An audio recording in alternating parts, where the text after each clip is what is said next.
ये है सुनीता जी का परिवार। परिवार में उनके पति अनिल के अलावा उनका एक बेटा रोशन और बेटी दीप्ति है। जैसा हर मिडिल क्लास परिवार की इच्छा होती है, सुनीता जी को भी अपने बेटे के लिए एक सुंदर और सुशील बहू चाहिए और बेटी के लिए एक अच्छे शहर में मोटी कमाई करने वाला दामाद। दामाद की सूरत और बहू के गुण उनके लिए उतने ही जरूरी हैं जितने की खीर में मेवा। हो तो स्वाद दो गुना, ना हो तो भी काम चल ही रहा है। खैर, बहू की तलाश करते करते अंत में उनकी मुलाकात होती है दिल्ली पुलिस में सीनियर इंस्पेक्टर रमन से, जो अपनी छोटी बहन सुगंधा के लिए कोई अच्छा लड़का तलाश कर रहे थे। देखिए आंटी जी, हमारा बड़ा सीधा साधा परिवार है। मेरी बहन भी आप ये समझ लीजिए कि सर्वगुण संपन्न है, सुंदर, सुशील, पढ़ाई में सबसे आगे। बस अपने ही जैसा एक अच्छा परिवार तलाश रहे हैं हम सुगंधा के लिए। सुन रही हो माँ, पुलिस वाला और वो भी ईमानदार। तुम्हारी हंसी नहीं छूट रही है क्या ये बात सुनकर? ऐसे बात नहीं करते। पुलिस वालों के यहाँ रिश्ता होगा तो हमारे लिए अच्छा ही है ना। कल को कोई ऊंच नीच होगी तो हम भी ठसक से कह सकेंगे कि पुलिस वालों में उठना बैठना है हमारा। अरे बेटा, ये पॉलिटिशियन और पुलिस वाले, इनकी दोस्ती और रिश्तेदारी काम ही आती है। जैसा कि इंस्पेक्टर रमन ने बताया था, उनकी बहन सुगंधा दिल्ली यूनिवर्सिटी में पोस्ट ग्रेजुएट थी। दिखने में खूबसूरत तो थी ही, बातचीत करने में भी काफ़ी सुलझी हुई नजर आ रही थी। दोनों परिवारों के विचार मिलते हैं और इस तरह सुगंधा दुल्हन बनकर सुनीता के घर आ जाती है। शादी को भी चंद ही दिन बीते थे कि सुनीता के जेठ उनके घर आते हैं। प्रणाम भाई साहब, कैसे हैं आप? जेठानी जी और बाकी लोग कैसे हैं? सुनीता, सब लोग कुशल मंगल है। मैं आज खास काम से आया था। मेरा मित्र है ना पुरुषोत्तम, वो अपने बेटे के लिए हमारी दीप्ति के बारे में पूछ रहा था। मैंने उससे कहा कि छोटे भाई साहब और सुनीता से बात करके ही कुछ जवाब दे पाऊंगा, बस इसीलिए बात करने के लिए यहाँ पर चला आया।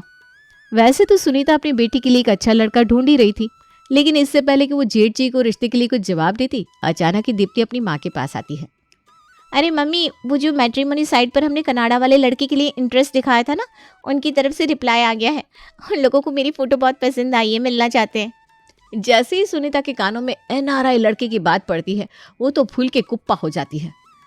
अरे भाई साहब, ऐसा है ना कि दीप्ति की बात कई जगह चल रही थी। एक बार वहाँ से कुछ जवाब आ जाए तो उसके बाद पुरुषोत्तम भाई साहब से भी मिल लेंगे। तब तक के लिए आप उनको थोड़ा होल्ड पर रखिए। आप समझ रहे ना, एक साथ इतने सारे लोगों से बातचीत करना भी कोई अच्छी बात नहीं है। सुनीता का जवाब सुनकर उसके जेठ जी उल्टे पांव वापस लौट जाते हैं। देख लीजिए मम्मी जी, मेरे कदम कितने शुभ हैं। आपके घर में जैसे ही मैं आई, तुरंत दीप्ति के लिए एनआरआई लड़की का रिश्ता आ गया। दीप्ति, अब तो तुम कनाडा जाकर राज करोगी। राज, हमें भूल नहीं जाओगी ना वहाँ जाने के बाद? क्या भाभी, आप भी अभी कहाँ रिश्ता पक्का हुआ है, अभी तो बस बात शुरू हुई है। जल्दी ही दीप्ति और कमल के बीच रिश्ते की बात शुरू हो जाती है।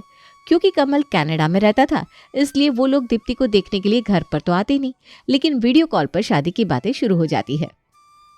ऐसा है बहन जी, हमारा कमल तो पिछले कई साल से कनाडा में जॉब कर रहा है, लेकिन हम चाहते हैं कि हम हिंदुस्तानी लड़की को ही बहू बनाकर लेकर जाएं। वैसे तो शादी के बाद दीप्ति को कमल के साथ कनाडा में ही रहना है, लेकिन बात बस इतनी सी है कि 8-10 महीने उसको थोड़ा इंतज़ार करना पड़ेगा। उसके बाद ही उसका कनाडा जाने का वीज़ा लग पाएगा। हाँ हाँ बहन जी, कोई दिक्कत नहीं है। 8-10 महीने की तो बात है। इतने दिनों के लिए ससुराल में आप लोगों के साथ रह लेगी वो। बाद में तो उसे कमल के साथ कनाडा जाना ही है। शादी और रिश्ते की बात शुरू होने के बाद कमल और दीप्ति के बीच में फ़ोन पर बातें होनी शुरू हो गई थी और दीप्ति अब पूरा दिन कमल के साथ फ़ोन पर बातें करने में बिजी रहने लगी थी। माँ जी, कल शादी में चलना है। आपने लॉकर से ज्वेलरी मंगा ली है ना? अरे ज्वेलरी मंगाने की क्या ज़रूरत है, वो तो तेरी शादी के बाद लाकर मैंने रखवाई नहीं है। सब मेरे पास ही रखी हुई है बेटा। आजकल ना आर्टिफिशियल का ज़माना है, आर्टिफिशियल पहनकर चल पड़ेंगे। माँ जी, अगर आपका मन नहीं है तो क्या आपका वो खानदानी हार आप मुझे पहनने के लिए दे सकती हैं? अच्छा चल, तू इतने मन से कह रही है तो ठीक है, कल शादी में तुम पहन लेना, मेरे लिए कोई बड़ी बात नहीं है। और नई नई उम्र में पहनने ओढ़ने का शौक होता है, इसमें कौन सी बड़ी बात है। दोनों सास बहू आपस में बातें कर रही थी, तभी काम वाली रेखा कमरे में आती है। भाभी, बाकी कमरों में सफाई हो गई है, इधर भी कर दूँ क्या? हाँ हाँ कर दे। चल बहू, हम लोग हॉल में चलकर बैठते हैं। एक कप चाय बना दे, उधर चाय पीते हुए बात करेंगे। रेखा को कमरे में छोड़कर सुनीता और सुगंधा दोनों हॉल में आ जाती हैं। कुछ देर बाद, बहू जरा देख कर तो आ, रेखा को सफाई करके गए हुए आधा घंटा हो गया, अभी तक ना उधर का पंखा चल ही रहा होगा। उसकी आदत ही खराब है, पोछा लगाने के बाद पंखा चलाकर छोड़ जाती है। जैसे बंद करने कोई और आएगा। तो ज़रा एक बार देख ले, और अगर पंखा चल रहा हो ना तो उसे बंद कर देना। ठीक है मम्मी जी, मैं जाकर देख लेती हूँ।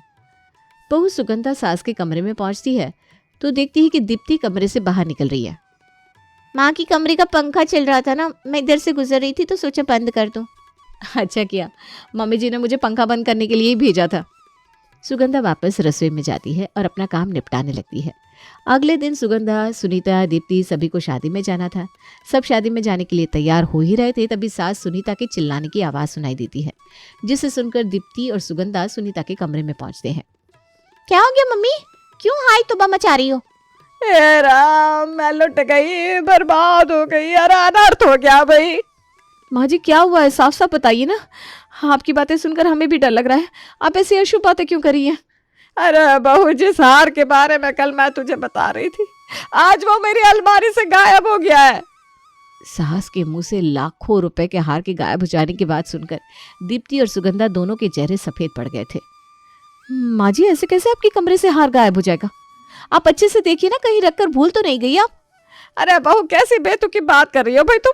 इतनी उम्र हो गई है मेरी, मैं कोई छोटी बच्ची हूँ जो हार रख कर भूल जाऊंगी? अरे भाई, बहुत संभाल कर रखा हुआ था मैंने उसे। तो फिर गायब कैसे हो गया? माँ जी आप अपने दिमाग पर जोर डालिए। आपने आखिरी बार अपना हार कब देखा था? अरे कब क्या देखा था, परसों ही तो देखा था मैंने। फिर कल तूने हार मांगा मुझसे और आज ये कांड हो गया। माँ जी आपके कमरे में अलमारी के अंदर ज्वेलरी रखी है, ये बात और कौन कौन जानता था? देख बहू, मेरा दिमाग ना पहले ही बहुत खराब है, अब तो ज्यादा थानेदार नहीं मत बन। मेरा दिमाग खराब है क्या जो मैं सारी दुनिया में अपने लाखों के हार का ढोल बजाती घूमूंगी? अरे कोई नहीं जानता था। भाभी आप छोड़ो ना ये सब, जिसने हाथ साफ करना था कर दिया। अब आप क्यों बार बार ये सब बोलकर माँ को परेशान कर रही है? आप ऐसा करो, माँ के लिए ठंडा पानी और एक अच्छी सी कॉफ़ी बना कर लाओ, उन्हें अच्छा लगेगा। ठीक है, अभी लाती हूँ। जब से सुनीता की अलमारी से हार गायब हुआ था वो बहुत परेशान थी, और हो भी क्यों ना, जिसकी नाक के नीचे से लाखों की चीज सरक जाए उसका परेशान होना तो लाजमी है। माँ जी अभी बहुत परेशान है, लेकिन पता तो चले कौन कौन उनके कमरे में गया था। अभी थोड़ा वेट करती हूँ, फिर धीरे धीरे माँ जी से सच निकलवाऊंगी। इधर सुनीता ने पूरे घर में हाय तौबा मचा रखी थी, और उधर घर में सभी लोग अपने मन को तसल्ली देने के लिए अपनी अपनी अलमारियां चेक कर रहे थे। खैर घंटों की मेहनत के बाद उनके हाथ कुछ नहीं लगता और ये बात कंफर्म हो जाती है कि हार चोरी हो गया है। अगले दिन सुबह। अरे बहू, सुबह सुबह कहाँ जा रही हो? माँ जी मैं अपने भाई से मिलने जा रही हूँ, शाम तक लौट आऊंगी। कुछ देर बाद दीप्ति भी तैयार होकर घर से निकलने लगती है।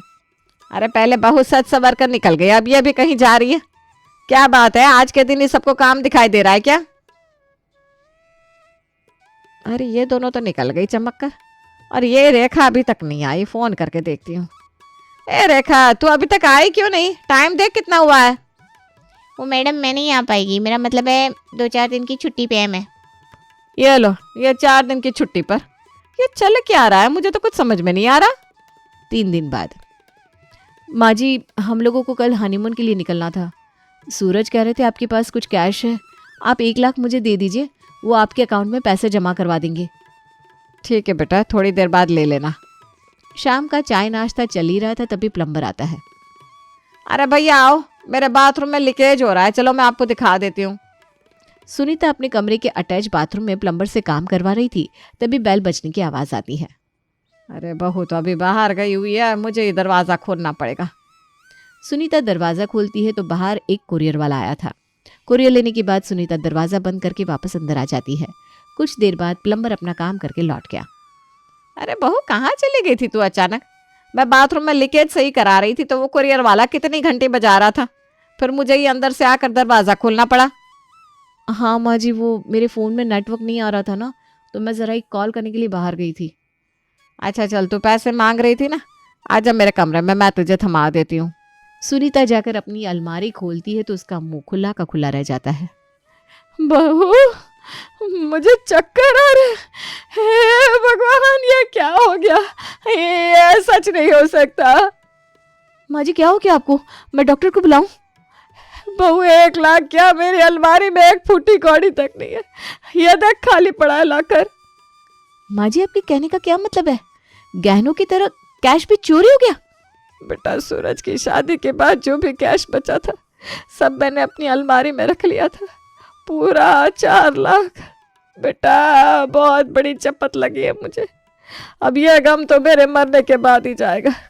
तू जल्दी से फोन कर सूरज और अपने पापा जी को, मेरी आंखों के आगे अंधेरा छा रहा है, बहू मुझे कुछ हो जाएगा। सुनीता जी ने कोहराम मचा दिया था। सासू माँ की ऐसी हालत देखकर बहू सुगंधा ने जल्दी से अपने ससुर और पति को फोन करके घर बुला लिया। मामला वाकई बहुत गंभीर था। एक के बाद एक घर में चोरियां हो रही थी और चोरी भी कोई ऐसी छोटी मोटी नहीं, सीधा लाखों की चपत लग रही थी हर बार। तुम पहले ये बताओ भाग्यवान कि तुम्हारे कमरे में कौन कौन आया था? अब क्या बताऊं जी, आज तो प्लम्बर भी आया हुआ था घर में। दरवाजे की घंटी बजी तो थोड़ी देर के लिए बस मैं दरवाजे तक गई थी। कहीं ऐसा तो नहीं कि उतनी देर में ही मौका पाकर उस प्लम्बर ने ही मेरी अलमारी पर हाथ साफ कर दिया? मम्मी एक बात बताओ, प्लम्बर तो आज ही आया है ना, लेकिन जब आपका वो हार चोरी हुआ तब तो प्लम्बर नहीं आया था। ये बात भी बिल्कुल ठीक है बेटा। याद आया उस दिन जब मैं और बहू गहनों के बारे में बात कर रहे थे ना, तो वो रेखा आ गई थी कमरे में और फिर उसने सफाई करने के बहाने से हम सबको कमरे से बाहर निकाल दिया था। कहीं ऐसा तो नहीं कि ये सारा कांड रेखा ही कर रही है? नहीं नहीं भाग्यवान, अरे रेखा ईमानदार है, आज से थोड़ी ना काम कर रही है हमारे घर में। 10-15 साल हो गए, आज तक कभी 1 रुपया इधर से उधर नहीं किया उसने। ऐसा कैसे उसके ऊपर इतना बड़ा इल्ज़ाम लगा दे? तो आप ही बताइए मैं क्या करूं, किसके ऊपर इल्ज़ाम लगाऊं? किसी ने तो चोरी की है ना, और रुपया पैसे देकर अच्छे अच्छे का ईमान डगमगा जाता है। मम्मी आप ऐसा करो, आपने जहाँ जहाँ ज्वेलरी, पैसा, गहना वगैरह रखा हुआ है ना, पहले सब चेक करो, पता तो चले घर में से क्या क्या गायब हुआ है। अभी तो हमें सिर्फ उन्हीं चीज़ों के बारे में पता है जो आपने चेक की है। बेटे की बात सुनकर सुनीता जी खुद को संभालते हुए अलमारी खोलकर बैठ जाती है और एक एक करके ज्वेलरी के बॉक्स खोलकर चेक करने लगती है। तो बिल्कुल ठीक कह रहा है बेटा, ये देख पूरे 10 तोले की चांदी की तगड़ी थी इसमें। अरे बहू तुझे याद है ना उस दिन तू बुआ जी के यहाँ खाने पर जा रही थी, तब मैंने तुझे पहनने के लिए भी दी थी। बस वो आखिरी दिन था जब मैंने उसे देखा था। उसके बाद आज ये बॉक्स खोला है और देखो यहाँ तो बस खाली बक्सा रखा हुआ है। बस माँ जी बहुत हो गया, मैं तो कहती हूँ अब घर में बैठकर रोने से कुछ नहीं होगा। हम लोगों को बात की तह तक जाना चाहिए, पता तो लगे आखिर घर में से सामान चोरी कैसे हो रहा है। मैं अपने भैया को फ़ोन करती हूँ, बहुत बड़े बड़े केस सुलझाते हैं मेरे भैया। इतना कहकर सुगंधा फ़ोन लेकर कमरे से बाहर चली जाती है और अपने भाई को घर में हुई सारी घटनाओं के बारे में बताने लगती है। दूसरी ओर मम्मी एक बात बताओ, आपको ऐसा नहीं लग रहा हर बार जब चोरी हुई है तो चोरी का संबंध कहीं ना कहीं भाभी से है? अरे क्या बकवास कर रही है, कहना क्या चाह रही है, खुल के बोल। देखो माँ, उस दिन जब भाभी ने हार मांगा उसके बाद ही हार चोरी हुआ। फिर भाभी ने आपसे कैश मांगा तो कैश गायब हो गया। बुआ जी के यहाँ भी भाभी चांदी की तगड़ी पहनकर गई तो तगड़ी गायब है। भैया की 10,000 की डिजिटल वॉच, आपका डायमंड का हार, हर वो चीज़ जिस पर भी भाभी की नज़र पड़ी है वो गायब हो गया है। और एक बात समझिए, भाभी कुछ ज़्यादा नहीं उछल रही, कभी इसके ऊपर शक कभी उसके ऊपर शक, बातों को गोल गोल घुमा रही है वो। मुझे तो भाभी पर ही डाउट हो रहा है। और वैसे भी कितने दिन हुए हैं, इतनी जल्दी किसी पर भरोसा भी तो नहीं किया जा सकता। मुझे तो ऐसा लगता है अपने भैया को बुलाना, पुलिस कंप्लेन कराना, ये सब उनकी सोची समझी साजिश है। आप देख लो मम्मी, मेरा काम था आपको अलर्ट करना। बात तो दिव्या एकदम ठीक कह रही है, मेरा सारा सामान बहू को दिखाने के बाद ही गायब हुआ है। कहीं सच में बहू ही तो ये सब नहीं कर रही? मम्मी आप ऐसा सोच भी कैसे सकती हो? अरे मेरी पत्नी आप लोगों को चोर नजर आती है क्या? वो बेचारी तो पहले ही इतना परेशान है कि घर में से सामान जा कहाँ रहा है और आप उसी के ऊपर शक कर रही हैं। ठीक है, आने दो रमन भैया को, अब तो दूध का दूध और पानी का पानी होकर रहेगा। अरे वो रमन क्या दूध का दूध पानी का पानी करेगा, भाई है वो इसका, इसे थोड़ी ना थाने में ले जाकर बंद करेगा। मुझे तो ऐसा लग रहा है कि वो भी मिला हुआ है अपनी बहन के साथ। दोनों भाई बहन लाखों की ज्वेलरी बेचकर माला माल हो जाएंगे। माँ अपने मन से कहानी मत बनाओ, वो पुलिस वाले हैं, कोई चोर उचक्के नहीं है। और आज तक बहुत अच्छा रिकॉर्ड है उनका पुलिस डिपार्टमेंट में, 1 रुपए की भी रिश्वत नहीं खाई उन्होंने। अपने भाई से बात करने के बाद सुगंधा कमरे में आ जाती है। कुछ ही देर में सुगंधा का भाई वहां पहुंच गया था। मैं आप लोगों को बताना चाहता हूँ कि आपके घर में जितनी भी चोरियां हो रही है ना, इसमें किसी बाहर वाले का नहीं, घर वाले का ही हाथ है। इसलिए अपनी काम वाली, दूध वाला, कुरियर वाला, प्लम्बर, किसी पर भी शक करने की कोई ज़रूरत नहीं है। वो लोग गरीब ज़रूर है लेकिन ईमानदार है। अरे मतलब क्या है तुम्हारे कहने का? जब सुगंधा ने मुझे आपके हार की चोरी के बारे में बताया था, उसी समय मुझे शक हो गया था कि चोर आपके घर का ही कोई आदमी है। इसलिए मैंने आप सबके फ़ोन टैपिंग पर लगा दिए थे और आप सबके कॉल रिकॉर्ड चेक करने के बाद मुझे पता लगा कि चोर कोई और नहीं बल्कि आपकी बेटी दिव्या है। ये कैसी बेहूदी बात कर रहे हो आप? मम्मी बहुत अच्छे से जानती है चोरी आपकी बहन ने की है और इल्जाम मेरे ऊपर डाल रहे हो। मुझे पता था तुम इतनी आसानी से तो मानोगी नहीं, इसीलिए तुम्हारे कमल को भी मैं अपने साथ ही लेकर आया हूँ। हवलदार, जरा लेकर आओ फ्रॉड कमल को। रमन की इतना कहते ही हवलदार कमल को लेकर घर के अंदर आ जाता है। ये कमल कोई अनारा ही नहीं बल्कि भोली भाली लड़कियों को ऐसे ही अपने जाल में फंसाकर उनसे रुपया ऐड कर भाग जाता है। दिव्या ने जो भी किया कमल के बहकावे में आकर किया। रमन भैया ये क्या कह रहे हो आप? आपके कहने का मतलब है कि ये कमल मेरे साथ धोखा कर रहा था, इसलिए इसने मुझसे कहा कि अगर मैं किसी तरह से 10 लाख रुपए का इंतजाम करके उसे दे दूं तो अगले ही महीने शादी करके हम दोनों कनाडा शिफ्ट हो जाएंगे। और मैं इतनी बेवकूफ थी कि इसकी बातों में आ गई और बेवकूफ में अपने ही घर में चोरी कर बैठी। धोखेधड़ी के इल्जाम में कमल जेल चला गया था और दिव्या ने हाथ जोड़कर घर में सबसे माफ़ी मांग ली थी। इसलिए सुनीता और उसके पति ने उसे माफ़ कर दिया, लेकिन उसे अब जीवन भर के लिए सबक मिल गया था कि हर चमकती हुई चीज़ सोना नहीं होती।